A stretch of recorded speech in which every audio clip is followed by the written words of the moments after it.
2025ல முதல் மற்றும் பல எபிசோட் லாஸ்ட் எபிசோட் டிசம்பர் மாதம் போடுறது. இப்போ இந்த எபிசோடு முக்கியமான காரணம் அது இப்போ போலனா அதுக்கப்புறம் இதுவும் டைம் மிஸ் ஆயிரும் அப்படின்றதுனால என்னன்னா இந்த பிவிஆர் வந்து சூ பண்ணார்ல ஒருத்தர் நிறைய ஆட்ஸ் போட்டு டைம் வேஸ்ட் பண்ணுறாங்க அப்படின்னு சொல்லிட்டு இதை பற்றி நம்ம வந்து நம்மளுடைய எபிசோட் 4ல் பேசியிருந்தோம். அதாவது டைம் கொள்ளை கூட ஒரு திருட்டு தானே, இதை பற்றி யாராவது லீகலாக இதை பற்றி யாராவது போடுங்கன்ற மாதிரி கமெண்ட்ஸில் போடுங்கிற மாதிரி நான் கேட்டிருந்தேன் 4வது அது மற்றும் பல 4வது எபிசோடில். ஸோ அதை வந்து ஆக்சுவலாக தொடர்ந்து இதை பற்றி நம்ம பேசிட்டு தான் இருக்கோம். நான் செல்ஃபி ரிவ்யூவில் இருக்கும்போதே இதை பற்றி நான் பேசிட்டு தான் இருந்திருக்கேன். இது மட்டும் இல்லாமல் வேறு நிறைய விஷயங்களை பற்றி பேசிட்டு தான் இருக்கேன். பட் இப்போ வந்து இதை பற்றி ஒரு நியூஸாக இவ்வளோ பெருசாக வந்துச்சு. 1,28,000 கிட்ட அவங்க வந்து நஷ்டஈடு கொடுத்துருக்காங்கன்னும் போது பல பேர் ஷேர் பண்ணியிருந்தாங்க. முக்கியமாக என்னன்னா என்னோட இன்பாக்ஸுக்கு என்ன நிறைய பேர் டேக் பண்ணி கிட்டத்தட்ட ஒரு 100க்கும் மேற்பட்ட ஃப்ரெண்ட்ஸ் ஃபாலோவர்ஸ் வந்து இதை ஷேர் பண்ணி எங்கிட்ட பார்த்தீங்களான்னு. ஸோ அது ஆக்சுவலாக பார்க்க ரொம்ப சந்தோஷமாக இருந்தது. ஏன்னா அந்த நியூஸை பார்க்கும்போது நான் பேசுனது அவங்களுக்கு ஞாபகம் வந்திருக்கு. ஸோ நம்ம பேச நிறைய பேர் ரிலேட் ஆயிருக்கு, நிறைய பேர் அதே விஷயம் ஃபீல் பண்ணியிருக்காங்க. ஸோ நிறைய பேருக்கு அந்த ஒரு கத்தார்டிக் எஃபெக்ட் கிடச்சிருக்கு அப்படின்னும் போது ரொம்ப ரொம்ப சந்தோஷமாக இருந்தது. ஸோ நீங்கள் கூட நிறைய டேமேஜஸ் கிளைம் பண்ணிருக்கலாமே, எத்தனை நேரத்தில் நீங்கள் ஒரு கோடீஸ்வரராக இருக்கலாமேன்ற மாதிரிலாம் கேட்டாங்க. அஃப்கோர்ஸ் அதெல்லாம் பண்ணியிருந்தா நம்ம நாடு உருப்பிட்டுருக்கோம். என்ன மாதிரி ஆளுங்க சோம்பேறியாக இருக்கிறது தானே முக்கியமான விஷயம். ஆனால் என்னன்னா இப்போது இதை பார்த்து இதுக்கப்புறம் திருந்துவாங்களா அப்படிங்கிறது எனக்கு ரொம்ப ரொம்ப டவுட்டு தான். ஏன்னா இப்போ கூட போன ஒரு டிராகன் படம் என் ஃப்ரெண்டு ஏதோ பார்க்கும்போது ஆம்பாமாவில் 20 மினிட்ஸ் லேட்டாக தான் ஆரம்பிச்சிருக்காங்க அந்த படத்தை. அதனால கன்சிஸ்டன்சிங்கிறது ரொம்ப ரொம்ப முக்கியம். நீங்கள் எவ்வளோ நல்ல காரியம் பண்ணாலும் அதில் ஒரு கன்சிஸ்டன்சி இல்லைனா அது பண்ணுறது இது வேஸ்ட்டு. இந்த மற்றும் பல எபிசோட் மாதிரி தான் வச்சுக்கோங்க. அதனால் இது அதே மாதிரி இங்கே வந்து அந்த மாதிரி ஒரு கேஸ் போய் அதை ஃபேராக அதை வந்து என்கொயரி பண்ணி அதுக்கான கரெக்டான ரிலீஃப் கிடைக்குமா அப்படிங்கிறது எனக்கு சந்தேகம் தான். ஸோ எனக்கு வந்து அவ்வளோ பெரிய நம்பிக்கைலாம் இல்லை இந்த மாதிரி இந்த ப்ராசஸ் மேலே. பட் ஸ்டில் ஆக்சுவலாக இது ஒரு நல்ல சேஞ்சுன்னு வச்சுக்கலாமே, ஒரு வெல்கம் சேஞ்ச். ஸோ அதனால் வந்து இனிமே வந்துச்சு அப்படின்னா நம்ம இதை வச்சு ஒரு ரெஃபரன்ஸாக வச்சு கேள்வி கேட்கலாம். ஆர் இதை ரெஃபரன்ஸாக வச்சு கூட நிறைய பேர் கேஸ் போடுவாங்கன்னு நினைக்கிறேன். பார்ப்போம். அண்ட் இந்த எபிசோடில் 2 டாபிக் தான். முதல் டாபிக் பேசி முடிச்சிட்டேன். 2வது டாபிக் என்னுடைய Delhi trip. So last week வந்து நான் வந்து டெல்லி, மத்துரா, அப்புறம் ரிஷிகேஷ்னு ஒரு ட்ரிப் ஒன்று போயிட்டு வந்தோம் ஃபேமிலியோட. ஸோ அதை பற்றி முதல்ல பேசலாமா வேணாமான்னு ஒரு டவுட்லேயே ஒரு ஸ்கெப்டிக்கலாக தான் இருந்தேன். ஏன்னா நான் போயிட்டு வந்தேன், என் ஃபேமிலியோட நான் என்ஜாய் பண்ணிட்டு வந்தது வந்து மற்றவங்களுக்கு சொன்னால் அது எந்த விதத்தில் வந்து இதுவாக இருக்க போகுதுன்ற மாதிரி நினச்சிட்டு இருந்தேன். ஆனால் ஓகே கொஞ்சம் இன்ஃபர்மேட்டிவாக இருக்கும். அட்லீஸ்ட் அந்த எக்ஸ்பீரியன்ஸாக நம்ம ஃப்ரெண்ட்ஸ் கிட்ட வந்து சொல்லுவோம்ல, மச்சான் எங்கெல்லாம் போயிட்டு வந்தா இவ்வளோ இருந்துச்சுன்னா. ஸோ அந்த மாதிரி நம்ம ஷேர் பண்ணுவோமே, எப்படி ஃப்ரெண்ட்ஸ் கிட்ட பேசுகிற மாதிரி தான் பேசுகிறோம், அதை சொல்லுவோம். அதில் சில இன்ஃபர்மேஷன்ஸ் வந்து பார்க்குறவங்களுக்கு யூஸ்ஃபுல்லாக இருக்கலாம் அப்படிங்கிறதுனால இதை நான் ஷேர் பண்ணுறேன். ஸோ அதனால் பற்றி நான் போயிட்டு வந்துட்டேன், நான் சாதிச்சிட்டேன் அந்த மாதிரிலாம் எதுவும் கிடையாது. அண்ட் இதில் வந்து சில விஷயங்கள் கொஞ்சம் நான் கிரிட்டிக்கலாக அதை பேசுவேன்.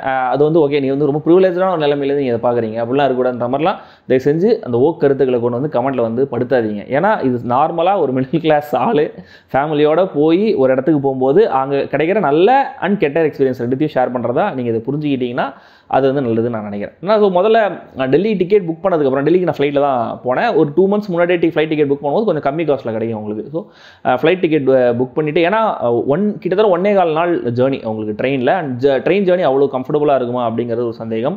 அண்ட் நம்மளை வந்து இந்த ரயில் பாகங்கள்லாம் பார்க்கும்போது அண்ட் இல்லாமல் இப்போ இந்த கும்பமேளா வர போயிட்டு இருக்கு, பயங்கர ரஷ்ஷாக இருக்குது, ட்ரெயின் டிக்கெட்ஸ் கிடைக்கிறது ரொம்ப கஷ்டமாக இருந்துச்சு. அண்ட் நீங்கள் ஃபர்ஸ்ட் கிளாஸ் ஏசி டிக்கெட் போகிறத விட அதை விட கொஞ்சம் ஸ்பெண்ட் பண்ணிங்கன்னா நீங்கள் வந்து ஃப்ளைட் டிக்கெட்டே போட்டலாம். ஒரு 1000 ரூபா அதோட ஒரு 1500 எக்ஸ்ட்ரா போட்டிங்கன்னா ஃப்ளைட் டிக்கெட் போட்டிங்கன்னா 3 மணி நேரம் தான் ஜேர்னின்றதுனால நாங்கள் ஃப்ளைட் ப்ரிஃபர் பண்ணி ஃப்ளைட் டிக்கெட் போட்டோம். ஆனால் ஃப்ளைட் டிக்கெட்லாம் புக் பண்ணதுக்கப்புறம் தான் அப் அண்ட் டவுன் டெல்லியிலேருந்து ஃப்ளைட் டிக்கெட் புக் பண்ணதுக்கப்புறம் தான் இந்த மாதிரி டெல்லியிலேருந்து ரிஷிகேஷ் வந்து பக்கத்தில் தான் 1 day ட்ரிப்லாம் கூட்டு போயிட்டு வராங்கன்ற மாதிரி ஏதோ ட்ராவல்ஸில் போட்டுருந்தாங்க. உடனே வந்து பரவாயில்லையே பக்கத்துலேயே இருக்கே நம்மளும் போட்டலாம் அப்படின்ற மாதிரி ஃபஸ்ட்டு எடுத்தோடனே நாங்கள் ரிஷிகேஷ் போயிடலான்ற மாதிரிலாம் ஒரு ஐட்னரி ஒன்று ப்ரிஃபர் பண்ணோம். ஆனால் that is not advisable totally. ஏன்னா டெல்லியிலேருந்து ரிஷிகேஷுங்கிறது கிட்டத்தட்ட 7-8 மணி நேரம் போகுது ஜேர்னி. அதாவது இங்கேருந்து பெங்களூர் போகிற மாதிரி. நீங்கள் வந்து சென்னை வந்துட்டு நான் பெங்களூர் போகிறேன் அப்படின்னா அது எவ்வளோ அபத்தமான பிளானோ அந்த மாதிரி ஒரு அபத்தமான பிளான். ஆக்சுவலாக டேராடூன் அப்படிங்கிற ஒரு இடம் இருக்குல்ல, அந்த ஏர்போர்ட் தான் பக்கத்தில் இருக்குது. அங்கேருந்து 1 hour தான் ரிஷிகேஷ். ஸோ அங்கே இறங்கி நீங்கள் ரிஷிகேஷ் போகிறது தான் அட்வைசபிள். ஸோ யாரும் இந்த தப்பு பண்ணாதீங்க. ஏதோ நாங்கள் ஃபஸ்ட் டைம் ஒரு நாவிஸ் மிஸ்டேக்ன்ற மாதிரி பண்ணிட்டோம். ஆனால் ஆக்சுவலாக நான் டெல்லியிலேருந்து 2-3 பேர் கேட்கும்போது ஆமாங்க 1 day ட்ரிப்லாம் போயிட்டு வருவாங்க ரிஷிகேஷுன்றது சொன்னதுனால தான் அதை நான் புக் பண்ணேன். ஆனால் ஆக்சுவலாக என்னுடைய ட்ரிப்பில் வந்து ஒரு உருப்படியான டிசிஷன் அப்படின்னா நான் ரிஷிகேஷ் போகலாம் அப்படின்னு முடிவு எடுத்து தான். செம்மையான ஒரு ஊர். இத்தனைக்கும் அங்கே வந்து பெரிய கோயில், ஆன்மீக ஸ்தலம் அது மாதிரிலாம் ஒன்றுமே கிடையாது. ஆனால் அந்த ஊர்லேயே ஒரு வைப் இருக்குது. அது வந்து எப்படி என்ன மாதிரி டிஸ்கிரைப் பண்ணுறதுன்னு தெரியல. அது ஒரு ஆறா இருக்குது, ஒரு என்ன சொல்கிறது, ஒரு வேறு என்ன சொல்கிறது, 6.5 hours later. சரி வாரத்தில். ஆனால் அது நீங்கள் வந்து ஆன்மீகமாக எடுத்துக்கலாம், இல்லை ஒரு பீஸ் ஆஃப் மைண்டுக்கு ஒரு கரெக்டான சூழல்னு நீங்கள் வச்சுக்கலாம். ஆனால் ஆக்சுவலாக ஒரு ரொம்ப காமிங்கான ஒரு சூழல். அண்ட் ரிவர் ராஃப்டிங் நாங்கள் ஒன்று போயிருந்தோம். அங்கே வந்து என்னென்னா ஒரு 18 கிலோமீட்டர் ஒரு 3 மணி நேரம் ரிவர் ராஃப்டிங். அது டவுன் ஸ்ட்ரீம் வாட்டர் தான், ரொம்ப டீப்லாம் கிடையாது, ஷாலோவான வாட்டர் தான். அதில் நம்மளை சும்மா நீங்கள் படகு துடுப்பு போடுங்க, நம்மளுக்கு இந்த லைஃப் ஜாக்கெட்லாம் கொடுப்பாங்க. சும்மா எல்லாமே ஒரு பில்டப் தான் வச்சுக்கோங்களேன். எப்படி தான் நம்ம விட்டாலும் ஃபிசிக்ஸ் தான், அப்படியே இறங்கி போகுது இது போட்டு. ஆனாலுமே கூட போடுங்க. பார்த்தீங்கன்னா அங்கே ஸ்பீட் பிரேக்கர் மாதிரி ரேபிட்ஸ் இருக்கு இல்லையா, ஸோ அதில் ஏறி இறங்கி அங்கங்கே 3-4 பம்ப் மாதிரி அதெல்லாம் கொஞ்சம் அட்வென்ச்சரஸாக ஃபீல் ஆச்சு. அண்ட் அங்கே 2-3 தடவை அந்த ரேபிட்ஸ் தாண்டி வரும்போது ஒரு 2 மினிட்ஸ் அப்படியே நிறுத்திட்டு அமைதியாக இருங்க, அப்சர்வ் பண்ணுங்கன்னா அப்படியே சுற்றி பார்த்தா அட்டகாசமாக இருந்தது. அந்த மாதிரி ஒரு எக்ஸ்பீரியன்ஸ் வந்து கடைசியாக எப்போ வந்துச்சுன்னு எனக்கு தெரியல. ஸோ சூப்பராக இருந்துச்சு. ஆக்சுவலாக அதுக்காகவே அந்த ஊரில் சும்மா போய் ஒரு 3 நாள் இருந்துட்டு வரலாம், அந்த சூழலை வந்து அனுபவிச்சுட்டு வரலாம் அப்படிங்கிற மாதிரி தோணுச்சு. அண்ட் அங்கே கங்கா ஆரத்தி அப்படிங்கிற மாதிரி ஒன்று பண்ணாங்க. ஆக்சுவலாக ஹரித்வாரில் தான் கங்கா ஆரத்தி ஃபேமஸ். அங்கே ஃபேமஸ் ஆகுது, அங்கே நிறைய கூட்டம் வருதுங்கிறனால நிறைய இடங்களில் இந்த மாதிரி கங்கையோடைய கரையில் பேங்க்கில் வந்து நிறைய இடங்களில் ஆரம்பிச்சிருக்காங்க போல இந்த மாதிரி கங்கா ஆரத்தி. ரிஷிகேஷ்லையும் பண்ணாங்க. அதுவும் நல்ல வைப் மெட்டீரியலாக இருந்தது. நல்லா பாட்டு பாடி, நல்லா டான்ஸ் எல்லாம் ஆடி, நல்லா ஆன்மீக பாடல்கள் பயங்கர உற்சாகமாக எல்லாரும் செலிப்ரேட் பண்ணாங்க. அதுவும் பார்க்கறது ரொம்ப ப்ளசண்ட்டாக நல்ல ஒரு பாசிட்டிவான ஒரு வைப்பை கொடுத்துது.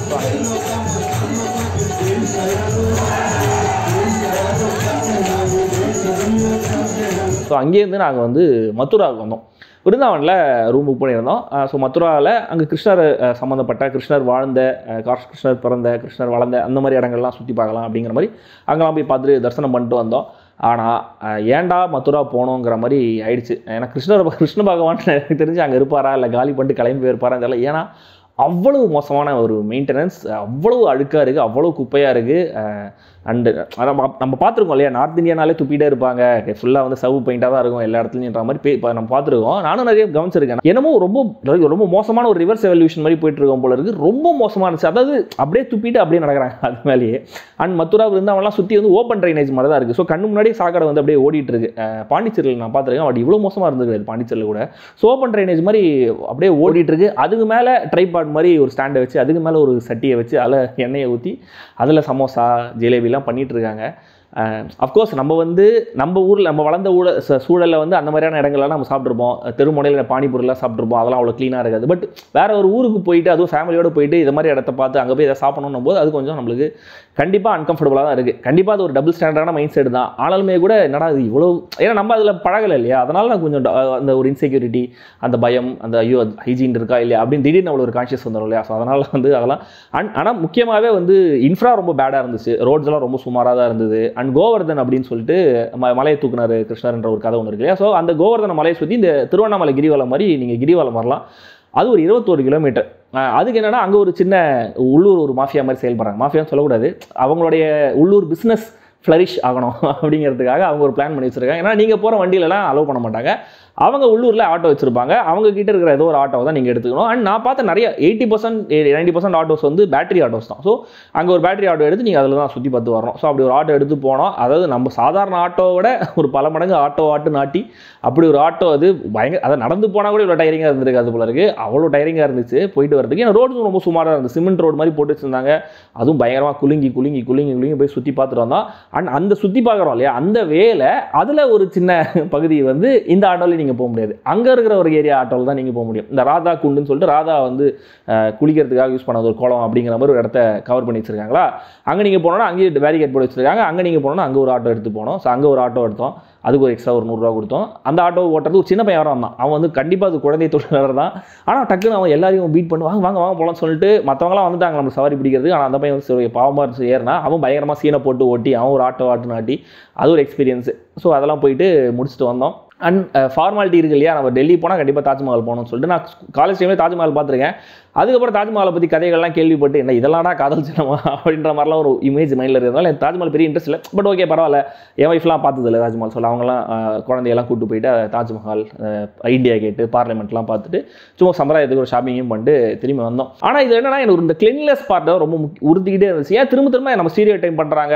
இப்போ கூட வந்து பரிதாபங்கள் சேனலில் வீடியோ போட்டு ஒரு சைடு பொங்குனாங்க. ஏன்னா எப்படிலாம் நீங்கள் பண்ணலாமான்னு. ஆனால் அப்படி தான் இருக்குது அப்படின்னும் போது அதை திரும்ப சொல்லி தானே ஆகணும். அண்ட் இன்னொரு விஷயம் என்னன்னா, இவ்வளோ டூரிஸ்ட் வராங்க, இவ்வளோ காசு ஸ்பெண்ட் பண்ணுறாங்க அந்த இடங்கள்ல. ஏன் அந்த இடத்த டெவலப் பண்ணாமே வச்சிருக்காங்க கவர்மெண்ட்ஸ் எல்லாம்? ரொம்ப மேலோட்டமான டெவலப்மெண்ட்டாக தான் தெரியுதே தவிர அங்கே ரோட்ஸ் எல்லாம் சரியா இல்லை. மக்களுடைய வாழ்வாதாரமே அவ்வளோ சிறப்பாக இருக்கிற மாதிரி தெரியல. அந்த கோவர்தனை சுற்றி பார்த்தீங்கன்னா எனக்கு தெரிஞ்சு பார்த்தா ஒரு 90% ஆஃப் மக்கள் வந்து பிலோ த பாவர்ட்டி லைனில் இருக்கிற மாதிரி தான் இருக்காங்க. குழந்தைங்க நிறைய பேர் பிச்சை எடுக்கிறாங்க. உடனே நம்ம ஊர்லேருந்து பிச்சை எடுக்கிறாங்க அப்படின்னு வராதிங்க. நான் அப்சர்வ் பண்ணதை நான் சொல்கிறேன். ஸோ நம்ம கையில் மாசா பாட்டில் அதெல்லாம் புடுங்குற அளவுக்கு அவ்வளோ டெஸ்பரேட்டாக இருக்காங்க அவங்கலாம் பார்க்கும்போது. ஆக்சுவலாக கோவம் வரல, பாவமாக தான் இருந்துச்சு அதெல்லாம் பார்க்கும்போது. ஸோ ஏன் வந்து இவ்வளோ டூரிஸ்ட் வர இடத்த இடங்களை வந்து இவ்வளோ ரொம்ப மோசமாக, இவ்வளோ சுமாரான்னு கூட சொல்லி இவ்வளோ மோசமாக ஏன் மெயின்டைன் பண்ணுறாங்க, ஏன் இவ்வளோ கேவலமாக இருக்குன்ற மாதிரி தான் ரொம்ப வருத்தமாக இருந்துச்சு. அண்ட் இவங்க வந்து கிருஷ்ணர் வாழ்ந்த இடம் நிறைய இடத்துக்கு காமிக்கிறாங்க. கிருஷ்ணர் எங்கே தான் வாழ்ந்தார் அப்படிங்கிற மாதிரி ஒரு பாயிண்ட் இரிட்டேட் ஆயிடுச்சு. ஏன்னா ஒரு கைடு என்ன பண்ணார், கோகுலம்ன்ற ஒரு ஊர் இருக்கு இல்லையா, கோகுலில் போயிட்டு அங்கே ஒரு இடத்துக்கு கூட்டு போனார். அங்கே கூட்டு போயிட்டு இங்கே தான் வந்து கிருஷ்ணர் வந்து இந்த வயசு வரைக்கும் இருந்தார். அங்கே உள்ள போய் உட்காந்து அங்கே வந்து நம்மளை மண்டையை கழுவுற மாதிரி நம்மளை எப்படி பயங்கர பிரசங்கள்லாம் பண்ணி, இது பார்த்தீங்கன்னா இங்கே வந்து நாங்கள் இந்த தானம் பண்ணுறோம், அதை தானம் பண்ணுறோம், இதுக்கு நீங்கள் மினிமம் ஒரு 5000 கொடுத்தீங்கன்னா அவங்க வளவும் செழிக்கும்ன்ற மாதிரிலாம் பயங்கரமாக நம்மளை மண்டையை கழுவி ட்ரை பண்ணுறாங்க. ஆனால் நான் அதில் ரெடியாகவே போவே இல்லை. அண்ட் நம்மளை என்ன பிரெயின் வாஷ் பண்ணாலும் அதான் அந்த மாதிரி காசெல்லாம் நம்ம கிட்ட பிடுங்கிறது கொஞ்சம் கஷ்டம் தானே வச்சுக்கோங்களேன். இன்னும் கூட கொஞ்சம் மெனக்கெட்டுருக்கலாம் அவங்க. அண்ட் பாஷையை நம்மளுக்கு புரியலங்கிறது இன்னொரு அட்வான்டேஜாக போச்சு நம்மளுக்கு. அதனால் வந்து இல்லைங்க அதில் காசுலாம் கொடுங்க, வி ஆர் நாட் ரெடி, நாங்கள் ரெடியாக வரல அப்படின்ட்டு. அதனால் வந்து அந்த காசு கொடுக்கல. ஆனால் நிறைய பேர் பண்ணுறாங்க அதை. அங்கே நிறைய பேர் ஆல் ஓவர் இந்தியா நிறைய பேர் வராங்க, அந்த மாதிரி பிரசங்கத்தில் உட்காடுறாங்க, அவங்க பேசுகிறத கேட்டு அப்படியே உருகி மருகி அந்த 5000 கொடுத்துட்டு தான் போகிறாங்க. அதுக்கு கொடுத்துட்டு போகிறதுக்கு அவங்க வந்து ரிசிப்ட்னு ஒன்று தராங்க. ஆக்சுவலாக அதெல்லாம் ப்ராப்பராக பண்ணுறாங்க. பட் ஸ்டில் ஏன் இதுக்காகவே அந்த இடத்துக்கு கூட்டு போய் எங்களை உட்கார வச்ச மாதிரி இருந்துச்சு. பட் அவங்களுடைய பாச்சா பலிகளை. ஆனால் அதுக்கப்புறம் வந்து ஆனால் இங்கெல்லாம் வந்து எனக்கு நிஜமாகவே சொல்கிறேன், இங்கெல்லாம் வந்து எனக்கு வந்து ஒரு கோயிலுக்கான ஒரு வைபே எனக்கு ஃபீல் ஆகவே இல்லை. லைக் அட்லீஸ்ட் நம்ம ஊரில் உள்ளூர் கோயிலில் தெருமுனையில் இருக்கிற ஒரு சின்ன கோயிலுக்கு போனாலும் ஒரு சின்ன வைப் இருக்கும்ல, அப்படி ஒரு கோயில் வைபே ஃபீல் ஆகவே இல்லை. ஹரித்வார்லாம் மதுராவோட ரொம்ப மோசமாக இருந்துச்சு கிளீன்லினஸை பொறுத்த வரைக்கும். அண்ட் அங்கே போனால் எங்கே போனாலும் பைசா தேதோன்னு சொல்லிட்டு காசை எடுத்து சாவடிச்சுட்டே இருக்கிறாங்க. அங்கே வந்து அது மானசாதேவி கோயில்னு சொல்லிட்டு ரோப் காரில் போனோம் ஹரித்வாரில். அங்கே போனால் அது வந்து ஒரு கோயில் அமைப்பிலே இல்லை, ஒரு 4 ஃபோட்டோ வச்ச மாதிரி தான் இருக்குது, ஒரு சின்னதாக வச்சுருக்காங்க.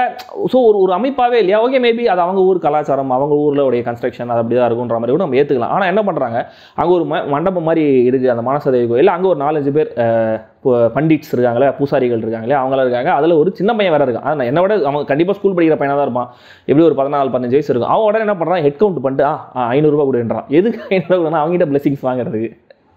இந்த லாஜிக்கெலாம் எனக்கு சுத்தமாக புரியவே இல்லை. அண்ட் கோவர்தனில் நான் அப்சர்வ் பண்ண இன்னொரு விஷயம் என்னன்னா, அங்கே பரிக்கிரமா காலால் சுற்றி நடந்து வராங்கல்ல, அது ஒரு வேண்டுதல். அண்ட் இன்னொரு கொடூரமான ஒரு வேண்டுதல் ஒன்று இருக்குது. என்னன்னா, படுத்து அதை வந்து ஃபுல்லாக கிராஸ் பண்ணுறாங்க. அதுக்கு 3-4 நாள் ஆகுமா. இந்த திருப்பதி மலையில் கூட படிக்கட்டு ஏறும்போது நிறைய பேர் முட்டி போட்டு ஏறுவாங்க. நிறைய பேர் வந்து ஒவ்வொரு படியிலையும் வந்து மஞ்சள் குங்குமம் வச்சுட்டு ஏறுவாங்க. இந்த மாதிரிலாம் பார்க்கும்போது என்ன இவ்வளோ கொடூரமாலாம் வேண்டுதலாம் வச்சுக்கிறாங்க அப்படின்னு சொல்லிட்டு அதோட கொடூரமாக இருந்துச்சு. என்னன்னா, ஒரு எல்லாருமே கையில் வந்து ஒரு மேட் மாதிரி ஒன்று வச்சுருக்காங்க. அந்த மேட் அப்படி போட்டு அதில் படுத்து அவங்க கையில் ஒரு கல் வச்சுருக்காங்க. அந்த கல் அப்படி முன்னாடி தூக்கி போட்டு அந்த கல் போகிற டிஸ்டன்ஸில் அடுத்த ஸ்டெப் மேட்டை போடுறாங்க. இந்த மாதிரி ஸ்டெப் பை ஸ்டெப் போய் 21 கிலோமீட்டர் சுற்றி அவங்க அந்த வேண்டுதலை முடிக்கிறாங்க. அப்பா, இவ்வளவு கொடூரமான ஒரு வேண்டுதலா, என்ன இவ்வளோ ஒரு பக்தியா அப்படின்ற மாதிரி இருந்துச்சு. இது வந்து என்ன டிஸ்கிரைப் பண்ணுறதுன்னு தெரியல. அஃப்கோர்ஸ் இது மாதிரி எக்ஸ்ட்ரீமான வேண்டுதல்கள்லாம் நம்ம ஊரில் நம்ம நிறைய பார்த்துருக்கோம். எனக்கு சாதாரணமாக இந்த அழகு குத்தி வேண்டுறது, தீ மிதிக்கிறது எல்லாமே கூட என்னதான் அதுக்கு ஒரு சயின்டிஃபிக் ஆங்கிள்லாம் இருக்குன்னு கொண்டு வந்தாலுமே கூட எனக்கு அதெல்லாமே ரொம்ப எக்ஸ்ட்ரீமாக இருக்கும். இதெல்லாம் அதை விட பயங்கர எக்ஸ்ட்ரீமாக இருந்துச்சு. அந்த மாதிரி விஷயங்களை பார்க்கறதும் ஒரு புது எக்ஸ்பீரியன்ஸாக தான் இருந்தது. அண்ட் இன்னொரு ஸ்கேம் என்னன்னா, இந்த சொன்ன இல்லையா, இந்த ஊரில் கிளீன்லினஸ் இல்லை அதெல்லாம் ஓகே. ஆனால் இன்னொரு முக்கியமான ஸ்கேம் என்னன்னா, அங்கே ஊரில் டெல்லியை சுற்றி வந்து இந்த மாமா யாதவ் அப்படின்னு சொல்லி, யார் அந்த மாமா யாதவ் அப்படின்னு பார்த்தா, அவர் வந்து சிவா தாபா அப்படின்னு சொல்லிட்டு 80s ஏதோ ஆரம்பிச்சு அவர் நிறைய இடங்களில் தாபா வச்சிருக்காரு போல இருக்கு. சும்மா சின்ன விஷயம், விக்கிபீடியா இதில் வந்து ஆன்லைன் இன்ஃபர்மேஷன்ஸ். ஸோ அங்கே மாமா யாதவ் அப்படிங்கிற மாதிரி ஒரு முக்கியமான சென்டர் ஏரியா ஒன்று இருக்குது ஜங்ஷனில். அதாவது விருந்தாவன், டெல்லி, ஆக்ரா அந்த ஜங்ஷனில் ஒரு பெரிய ஒரு இது இருக்குது, ஒரு ஃபுட் கோர்ட் மாதிரி இருக்குது. அங்கே கொண்டு போய் எங்கள் டிரைவர் நிறுத்தினார். அங்கே முக்கியமான விஷயம் என்னன்னா, எனக்கு தெரிஞ்சு என்ன பண்ணுறாங்க, அவங்க வர டிரைவர்ஸ் எல்லாருமே அவங்க ஃப்ரீன்னு சொல்லிடுறாங்க. ஸோ என்ன பண்ணுறாங்க, டிரைவர்ஸுக்கு ஃப்ரீயாக சாப்பாடு கிடைக்குதுன்றனால அவங்க கஸ்டமர்ஸ் எல்லாரையும் அவங்க கூட்டு வராங்க. அங்கே உள்ளே போனால் ஃபுட் கோர்ட்டு செம்ம கும்பல். இப்போ என்ன சொன்னாங்க, இந்த மகா கும்பு இருக்கு இல்லையா, அதனால தான் வந்து கும்பமேளா, மகா கும்ப மேளாங்கிறனால தான் அவ்வளோ க்ரௌடு இருக்குது, இவ்வளோ க்ரௌடு வராதுன்ற மாதிரி சொன்னாங்க. சரின்னு சொல்லிட்டு ஒரே ஒரு வேளை அங்கே போய் ஃபுட்டு ட்ரை பண்ணோம். கொடூரமாக கேவலமாக இருந்துச்சு, நல்லாவே இல்லை. அவ்வளோ எண்ணெய், அவ்வளோ காரம், பயங்கர மோசமாக இருந்துச்சு ஃபுட்டு. ஸோ பயங்கர காஸ்ட்லியும் கூட. ஸோ அவ்வளோ ஒர்த்தே கிடையாது. அது வேறு சொல்லிட்டு வேறு வந்து அவன் பெருசாக ஃபீல் பண்ணல. அண்ட் நம்ம தேட்டர்லலாம் பண்ணுற மாதிரி அங்கேயும் ஒரு போங்க வச்சாங்க, தண்ணியெலாம் கொடுக்க மாட்டோம், பாட்டில் தான் வாங்கணும், நீ தண்ணி கொடுத்து தான் ஆகணும்னு சொல்லிட்டு கேட்டு தண்ணியை வாங்கி நான் குடிச்சு தான் வந்தேன். அண்ட் அந்த ஃபுட் கோர்ட்டுக்கு வெளியில் சின்ன சின்ன கடைகள்லாம் வச்சுருக்காங்க. எல்லாமே மாமா யாதவோடைய இதுதான் கடைகள் தான். ஒரு ஜிலேபி கடை ஒன்று வச்சுருக்காரு. அந்த ஜிலேபி எண்ணெயே சீக்கு எண்ணெயாக இருந்துச்சு, நல்லா இல்லை. அப்புறம் ஒரு பால், அந்த பால் மட்டும் தான் கொஞ்சம் சுமாராக இருந்துச்சு. ஆனால் அதுவே கூட ஒரு சின்ன கப்பு வந்து 80 ரூபா அப்படின்னாங்க. ஸோ அந்த பால் கடை ஒன்று வச்சுருக்காங்க. இந்த மாதிரி நிறைய கடை வச்சுருக்காங்க. அவ்வளோ கூட்டம் வருது, மக்கள் வந்து வாங்கிட்டே தான் இருக்காங்க. நம்ம என்ன சொன்னாலும் இதை சொல்லும் போது இந்திய ஆடியன்ஸ்லாம் ரீச் ஆகிறதெல்லாம் ரொம்ப ரொம்ப கஷ்டம். ஆனால் ஒருவேளை நீங்கள் எங்கேயாவது போகிறீங்க, அந்த மாதிரி மாமா யாதவ்னு இடத்துக்கு கொண்டு போய் நிறுத்துறாங்க அப்படின்னா தயவு செஞ்சு கொஞ்சம் be careful. So Delhi trip ஃபுல்லாகவே ரொம்ப பெட்டரான எக்ஸ்பீரியன்ஸாக தான் கிடையாது. இல்லை, ஓவரால் நிஜமே ஒரு நல்ல எக்ஸ்பீரியன்ஸ் தான், ஒரு நல்ல அனுபவமாக இருந்தது. போயிட்டு வந்தாலும் ரொம்ப ஜாலியாக இருந்தது. விசிட் பண்ண பிளேசஸ்லாம் ஹாப்பியாக இருந்து நிறைய ஃபோட்டோஸ் எடுத்தோம், எல்லாமே ஓகே தான். அண்ட் இவ்வளோ நெகட்டிவ் சொன்னதில் பாசிட்டிவாக நடந்த சில விஷயங்களும் சொல்கிறேன். ஏன்னா ரொம்ப நம்ம ஸ்டீரியோடைப் பண்ணிட்டே இருக்கோம். இவங்கன்னா நார்த் இந்தியன்ஸ்லாம் இப்படி தான், அந்த வடக்கன்ஸ்ன்ற ஒரு டேரக்டரி நம்ம யூஸ் பண்ணுறோம், அவங்க மதராசியும் யூஸ் பண்ணுறாங்க, அதுக்கு இது சரியாக போச்செல்லாம் கிடையாது. கிடையாது. அவங்க பண்ணுறது நம்ம பண்ண வேணாம், அவ்வளோதான். ஸோ அந்த மாதிரி ஸ்டீரியோடைப் பண்ணக்கூடாதுங்கிறதுக்காக இந்த ஒரு முக்கியமான பாசிட்டிவை சொல்கிறேன். என்னன்னா ஃபஸ்ட்டு டேலேருந்தே எனக்கு ஆரம்பிச்சிச்சு. ஸோ என்ன பாசிட்டிவிட்டி அப்படின்னா, நான் போய் இறங்குனது மிட் நைட், டெல்லியில் போய் இறங்குனது மிட் நைட். எங்களுக்கான கேப் வந்துருச்சு. கேபில் ஒரு பெரிய சூட்கேஸ் ஒன்று வச்சிருந்தோம். அந்த லக்கேஜை நானும் டிரைவரும் பிடிச்சி பின்னாடி டிக்கில் ஏற்றும் போது நான் ஒரு ஸ்லிங் பேக் வச்சிருப்பேன். அந்த ஸ்லிங் பேக்கில் தான் என்னுடைய ஃபோன் இருக்கும். இப்படி தூக்கி வைக்கும்போது அந்த ஃபோன் வந்து கீழே விழுந்துட்டு இருக்கு, நான் கவனிக்கல. ஸோ உள்ளே ஏறிட்டோம் அரௌண்ட் ஒரு 12-15. ஆனால் அப்போவே வந்து நிறைய பேர் லைக் அந்த டிபார்ச்சர்ஸ் இதெல்லாம் இருக்குது இல்லையா, அதெல்லாம் நான் கொஞ்சம் ஃபேர்லி கொஞ்சம் க்ரௌடாக தான் இருந்தது. அதனால் எங்கள் கார் எடுத்து கிட்டத்தட்ட எங்கள் கிளம்ப வேண்டியதாக இருந்துச்சு. நாங்கள் கொஞ்சம் மூவ் ஆகிட்டோம். ஸோ எங்களுக்கு அந்த கார் அரேஞ்ச் பண்ணி கொடுத்தவர் அங்கே இருந்த ஒரு ஃப்ரெண்டு. அவர்கிட்ட நம்ம அப்டேட் பண்ணிவிடுவோம், ஜஸ்ட் மார்னிங் எழுந்து கூட மெசேஜ் பார்த்துக்கிட்டோம் சொல்லிட்டு ஃபோனை தேடினா ஃபோன் காணோம். நான் ஹெட்செட் வேறு மாட்டியிருக்கேன், எடுத்து பார்க்குறேன் ஃபோன் இல்லை. ஐயோ, டக்குன்னு ஒரு ஃபோனை வாங்கி பக்கத்தில் இருக்க ஃபோனை வாங்கி ஃபோன் அடித்தா ஃபோன் அடிக்குது, பட் எங்கே அடிக்குதுன்னு தெரில. பார்க்குறேன். அப்புறம் ஒருத்தர் ஃபோன் எடுத்துட்டு அதை ஃபஸ்ட் டைம் கால் பண்ணும்போது அதை எடுத்துகிட்டு இங்கே தான் இருக்குது ஃபோன், நீங்கள் மிஸ் பண்ணிட்டு இருக்கீங்க, வந்து வாங்கிக்கோங்கன்னு ஹிந்தியில் ஏதோ சொன்னார். எங்கே இருந்தாருன்னா அங்கே டெல்லி ஏர்போர்ட்டில் ஒவ்வொரு தூண்லையும் நம்பர் இருக்கும். இந்த தூண் நம்பர் கிட்ட இருக்க வாங்கன்னு சொல்ல கரெக்டாக நான் லக்கேஜ் ஏற்றினா அந்த பக்கத்தில் தான். ஸோ அங்கே போனால் அங்கே அவரும் ஒரு டிரைவர், ஒரு பஞ்சாபி நினைக்கிறேன் அவர். ஸோ அவர் அதை சேஃபாக எடுத்து வச்சுருந்தார். அந்த ஃபோன் எனக்கு பத்திரமா கிடச்சிது. ஸோ நைட்டு 12:15 மணிக்கு டெல்லியில் ஒரு பிஸியான சமயத்தில் கீழே விழுந்த ஒரு ஃபோன் திரும்ப நம்ம கையில் வந்து சேருது அப்படிங்கிறதே எனக்கு பெரிய பாசிட்டிவாக இருந்ததா. ஸோ அதனால் மொத்த ட்ரிப்புமே எனக்கு என்ன தான் நிறைய இன்கன்வீனியன்ஸஸ் இருந்தாலுமே கூட, எவ்வளோ அன்கம்ஃபர்டபுளாக ஃபீல் ஆனாலுமே கூட, அந்த பாசிட்டிவிட்டிங்கிறது அங்கே ஒரு மாதிரி டோன் செட் ஆகிடுச்சு. ஸோ ரொம்ப எனக்கு வந்து அது ஒரு மாதிரி ரொம்ப இரிட்டேட் ஆகலன்னு வச்சுக்கோங்களேன். அந்த அனாயிங்கான ஒரு பாயிண்ட்டுக்கு நான் போகல. ஸோ ஒரு மாதிரி ஃபேர்லி பாசிட்டிவாக இருந்தது. ஸோ அடுத்த பாசிட்டிவான விஷயம் என்ன அப்படின்னா, இந்த கோவர்தன் பரிக்கிரமா பண்ணணும்னு சொன்னேன் இல்லையா, அங்கே வந்து அதே மாதிரி திருவண்ணாமலை கிரிவலம் மாதிரி தான் சின்ன சின்ன கோயில்கள் இருக்கும் இங்கே சுற்றி வர இடத்துல. அங்கே இறங்கி நீங்கள் வேணும்னா போய் தரிசனம் பண்ணனா பண்ணிக்கலாம். அங்கே அந்த மாதிரி ஒரு 6-7 கிலோமீட்டர் உள்ளே போனதுக்கப்புறம் அங்கே ஒரு இடத்துல ஒரு கோயிலில் வந்து ஒய்ஃப் வந்து தரிசனம் பண்ணுறாங்க. நானும் என் ஒய்ஃபை இறங்கி உள்ளே போனோம். அப்போ ஒய்ஃப் வந்து அவங்களுடைய புது ஷூ ஒன்று அதை வந்து விட்டுட்டு போனாங்க. ஆனால் போட்டு வர மறந்துட்டாங்க. ஆக்சுவலாக பாதி தூரம் போனதுக்கப்புறம் தான் ஐயோ ஷூ நான் அங்கேயே மறந்துட்டேன் அப்படின்னு சொல்லிட்டு அவங்களுக்கு ஞாபகம் வந்துச்சு. வண்டி ஓட்டின அந்த பையன் ஒரு சின்ன பையன் தான் அவர் வந்து சொன்னார், இல்லை சார் நம்ம வந்து போய் முடிச்சப்போ நம்ம எடுத்துக்கலாம் அப்படிங்கிற மாதிரி சொன்னார். நாங்கள் போய் முடிச்சு எடுக்கிறதுக்கு கிட்டத்தட்ட ஒரு 1.5 மணி நேரம் டைம் இருக்குது. ஸோ எங்களுக்கு நம்பிக்கை இல்லை, அவ்வளோதான் புது ஷூ வேறு இருக்கிறதெல்லாம் ரொம்ப டவுட்டு தான், பார்த்தா டக்குன்னு தூக்கிட்டு போயிடுவாங்கன்ற மாதிரிலாம் நினச்சிக்கிட்டு இருந்தோம். ஸோ ஃபுல் பரிக்கிரமாவை முடிச்சுட்டு அதுக்கப்புறம் அந்த ஃபினிஷ் பண்ண பாயிண்ட்லேருந்து திரும்பி அங்கே போகிறதுக்கு அங்கே இன்னொரு 20 மினிட்ஸ். ஸோ போய் எடுத்தா அங்கேயே இருக்குது அந்த ஷூ, அப்படியே பத்திரமா இருக்குது. இத்தனை கொஞ்சம் ஓரமாக வேறு யாரும் எடுத்து வச்சுருந்தாங்க. ஸோ அதுவும் பார்க்கறதுக்கு ரொம்ப சந்தோஷமாக இருந்தது.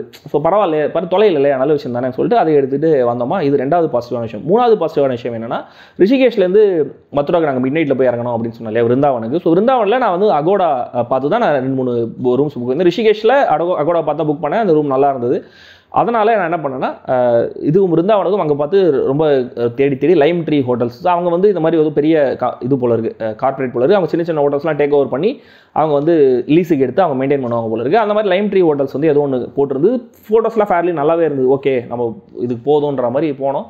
அங்கே போனால் லைம் ட்ரீ ஹோட்டல்ஸ் பேரில் வெளில பெரிய போர்டுலாம் இருக்குது, நல்ல கலராக ஃபாண்ட்லாம் வச்சுருக்காங்க. ஆனால் ஹோட்டல் பார்த்தா அந்த ஒரு லுக் அண்ட் ஃபீல் இல்லவே இல்லை. இப்போ தான் ஏதோ பண்ணிட்டு இருக்காங்க போல இருக்குது, கன்ஸ்ட்ரக்ஷன் நடந்துட்டு இருக்குன்ற மாதிரி இருக்கா.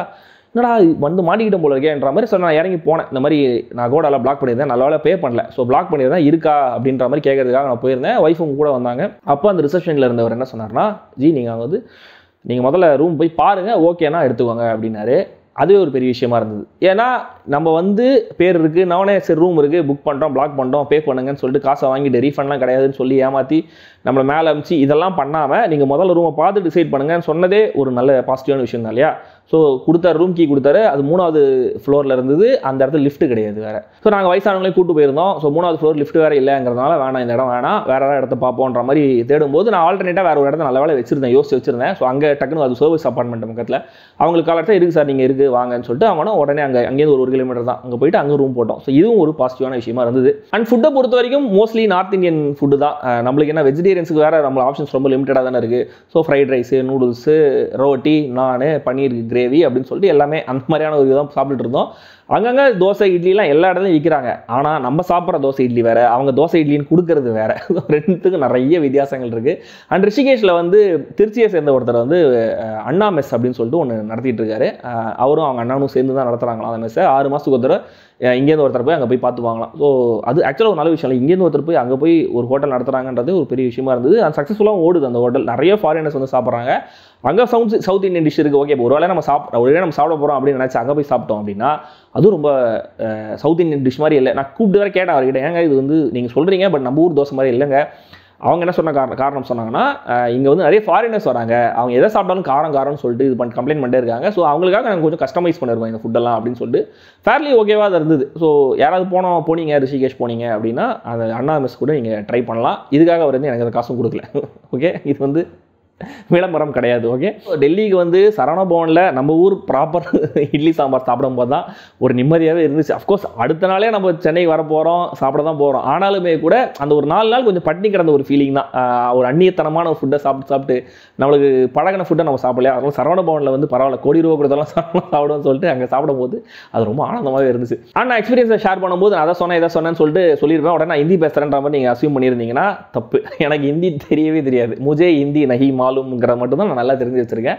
வைஃப் கொஞ்சம் சுமாராக தோட பேசுவாங்க. அவங்க லைக் புரிஞ்சுக்கிற அளவுக்கு பேசுவாங்க. ஸோ நம்ம என்ன பண்ணுறது, நான் என்ன சொன்னேன் இந்த வாட்டி என்ன யோசிச்சேன்னா, ஒரு பாயிண்ட்டுக்கு மேலே ஓகே எல்லாத்தையும் சொல்லி ட்ரான்ஸ்லேட் பண்ணுறது கொஞ்சம் வந்து எனக்கும் கஷ்டமாக இருந்தது, அவங்களுக்கு கஷ்டமாக இருந்தது. நான் வேறு டிரைவர் பக்கத்தில் வேறு உட்காந்துட்டு இருந்தேன். என்ன பேசுறது, நம்ம கையில் தான் கூகுள் இருக்குல்ல, அதெல்லாம் என்ன பண்ணேன், கூகுள் டிரான்ஸ்லேட்டில் ஒவ்வொரு விஷயமா ஒவ்வொரு லைனாக போட்டு அதாவது அது சொல்கிற ஹிந்திலேயே கூட எனக்கு சில விஷயம் புரியாது. அதனால் எனக்கு கம்ஃபர்டபுளான ஹிந்தி மாதிரி அதை மாற்றிக்கிட்டு பேசி கன்வே பண்ணிட்டேன். அது கன்வே ஆகிடுச்சு, அவ்வளோதானே அவங்களுக்கு தேவை. ஸோ நம்ம பேசுறது அவங்களுக்கு புரியணும், அவங்க புரிஞ்சுக்கிட்டாங்க, ரிப்ளை பண்ணிட்டாங்க. அவங்க வச்சு அவங்க சம்டைம்ஸ் புரியாத வார்த்தை பேசுனா அந்த வார்த்தை என்னன்றதை போட்டு புரிஞ்சுக்கிட்டு. ஸோ இது ஒரு நல்ல டூல். ஸோ கூகுள் டிரான்ஸ்லேட்டை யூஸ் பண்ணி கூட நீங்கள் வந்து இந்த மாதிரி ஜேர்னிஸ்லாம் நீங்கள் பண்ணுறது ரொம்ப உபயோகமான விஷயமா இருக்கும். இவ்வளோ தான், இதுக்கு மேலே பெருசாக ஹைலைட்டாக சொல்ல வேண்டியதுன்ற மாதிரி எனக்கு இப்போ ஸ்ட்ரைக் ஆகலை. ஒருவேளை நீங்கள் யாராவது டெல்லி போகிறீங்க, ரிஷிகேஷ் போகிறீங்க, மதுரா போகிறீங்க, விருந்தாவன் போகிறீங்க, ஆக்ரா போகிறீங்க, ஏதாவது உங்களுக்கு தெரியணும் அப்படின்னா என்னோட இன்பாக்ஸில் நீங்கள் கேளுங்க. எனக்கு தெரிஞ்சதை என் இன்ஃபர்மேஷன் நான் உங்களுக்கு ஷேர் பண்ணுறேன். ஓகேவா? ஒன்ஸ் அகைன் அந்த பிவிஆர் மேட்டரை எனக்கு ஷேர் பண்ணி நானே கேஸ் போட்டு ஜெயிச்சா மாதிரி என்னை ஃபீல் பண்ண வச்ச எல்லாருக்கும் ரொம்ப ரொம்ப நன்றி. அண்ட் ரீசெண்டாக நம்ம வந்து 75,000 சப்ஸ்கிரைபர்ஸை தாண்டி இருக்கோம். ஸோ அந்த 75,000+